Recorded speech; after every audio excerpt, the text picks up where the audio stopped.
y'all, what's up? I'm Classic Ruby, and I'm back!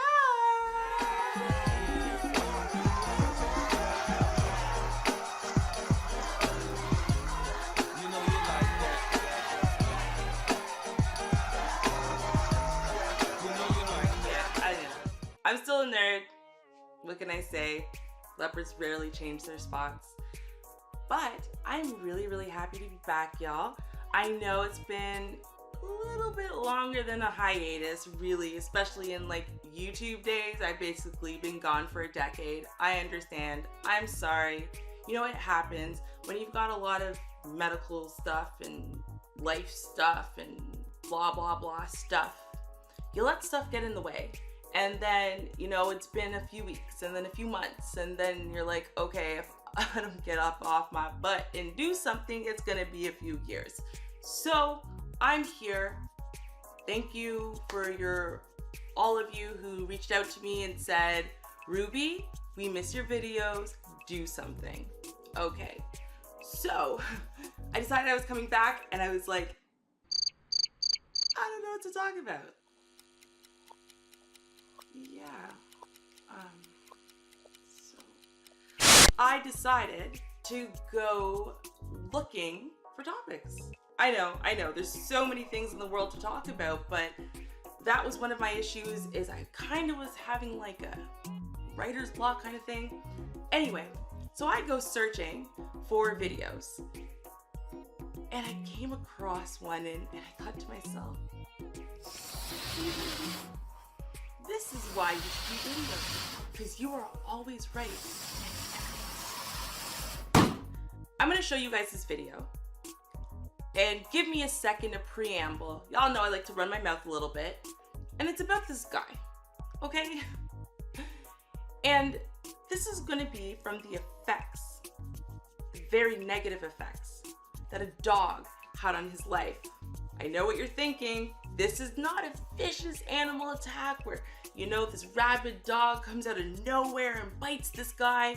Nope, that's not what it is. I have never actually presented this as evidence for why it is that I am right and animals belong outside in the wild away from human beings like me, Ruby.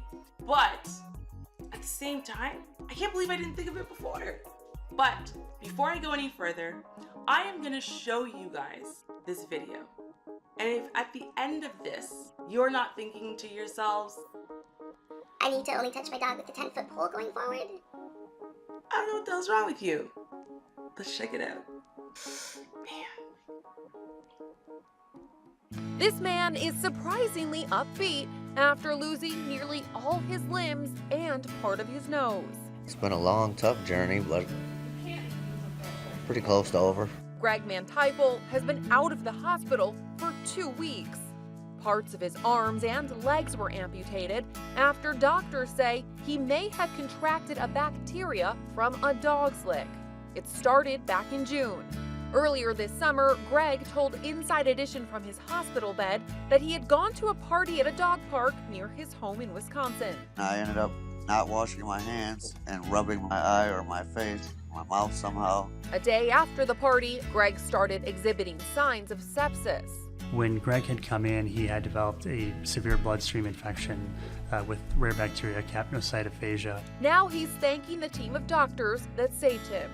They're a great team, I'll tell you that. They saved my life. Greg's wife has been by his side all the way. Keeping him strong and him keeping me strong.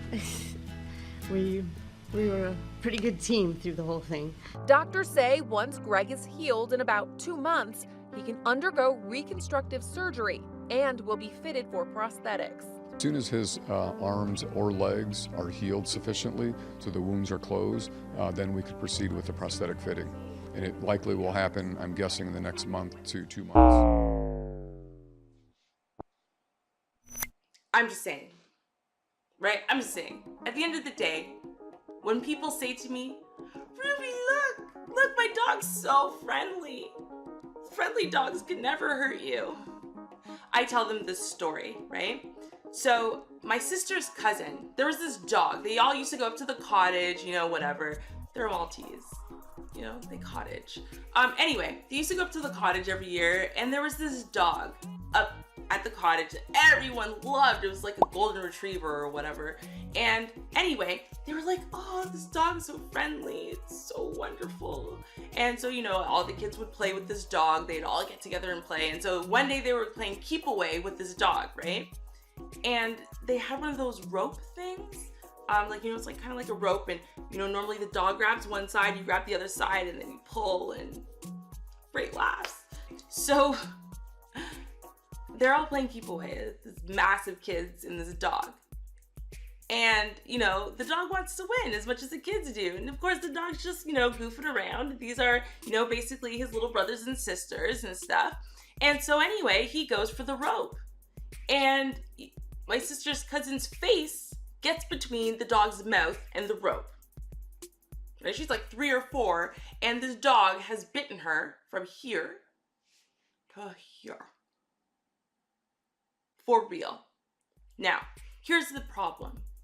It doesn't matter how friendly your dog is, it's still an animal. They don't have hands. They don't have a prefrontal cortex, right? They have basic instincts and breeding that has bred out some of the wild dog in them. Hooray. But they are still animals. So even when they don't mean to hurt us, they can. Now, let's go back to the video, right? Because obviously at this point, this guy has learned his lesson, right? I mean, this is crazy. This is like, where are his limbs? He has no nose. He's basically now a freak, right? He learned his lesson, right? Let's check it out and find out. Hi. Didn't let you guys see the sneak ending until now. All right, check this out. In spite of it all, Greg has one important message. I'll never stop loving dogs, you know? It's because of what happened to me. I wouldn't want anyone else to either. Is he kidding? Is he kidding? No, someone tell me he's kidding. Like, dude, really? I'm not gonna let this experience ruin my relationship with dogs in the future. Oh, I understand. So you got some nubs left, and you thought to yourself, why would I want working nubs for legs and arms when I could just basically be a giant core?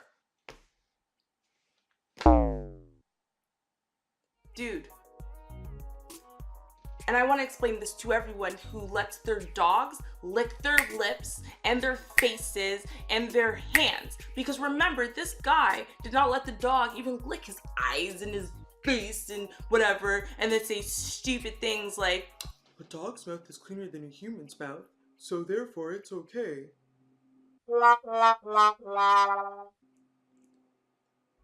Anyway, the dogs must have licked his hand. And then he must have scratched his face. And then it got into his system. And then he developed sepsis. And then he lost his limbs, his nose, and damn near his life. Dude, I'm gonna explain something to you. While it may be true that there's less bacteria, I guess that's what we're basing it on, the dog's mouth is cleaner or whatever, there's less bacteria than whatever in a dog's mouth. Fine. Here's the thing though, right? Have you ever had a toddler bite you? Because I have. It's really unpleasant.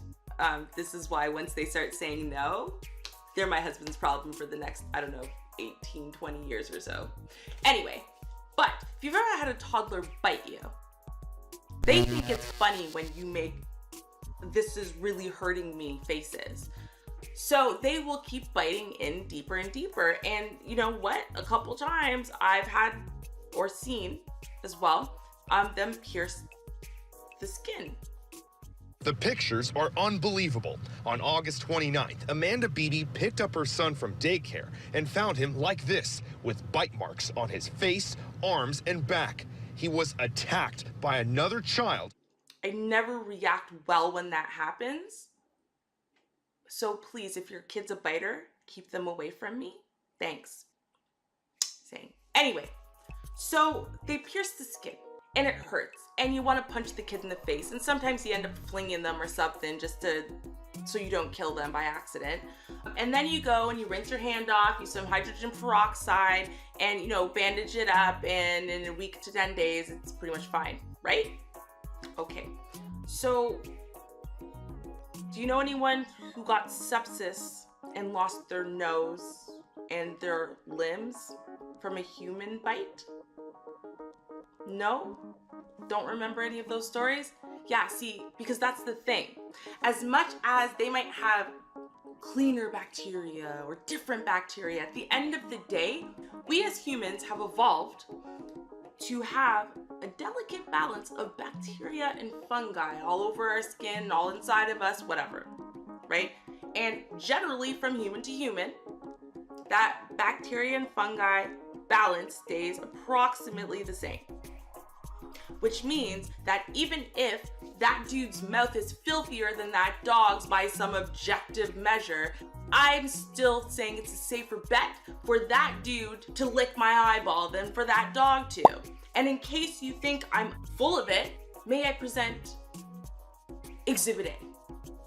Okay, for this one, I need to phone a friend.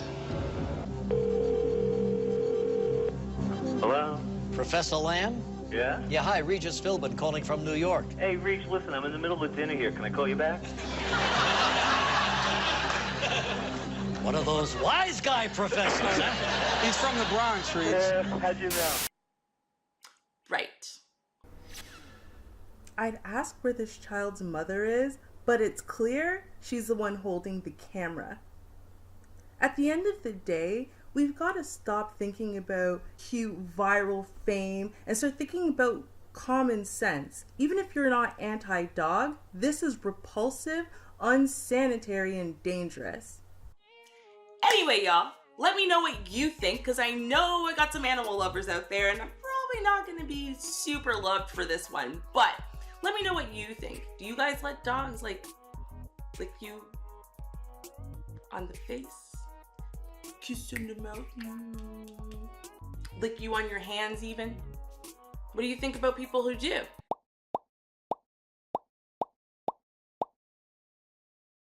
Are you guys animal lovers out there? Are you kind of like me and they belong outside where nature intended for them to be? Let me know what you guys think by commenting down below in the comments section. I love hearing from you guys, and I really want to hear from you now that I'm back. Anyway, if you really liked the video, please share it on social media, Facebook, Instagram, Twitter, whatever you got. I appreciate all of the support, you guys. If you haven't already, make sure you click that subscribe button and then click the little bell next to it. That way you're notified whenever I come out with new videos. And otherwise, I'll catch you guys in the next one. Cheers, y'all.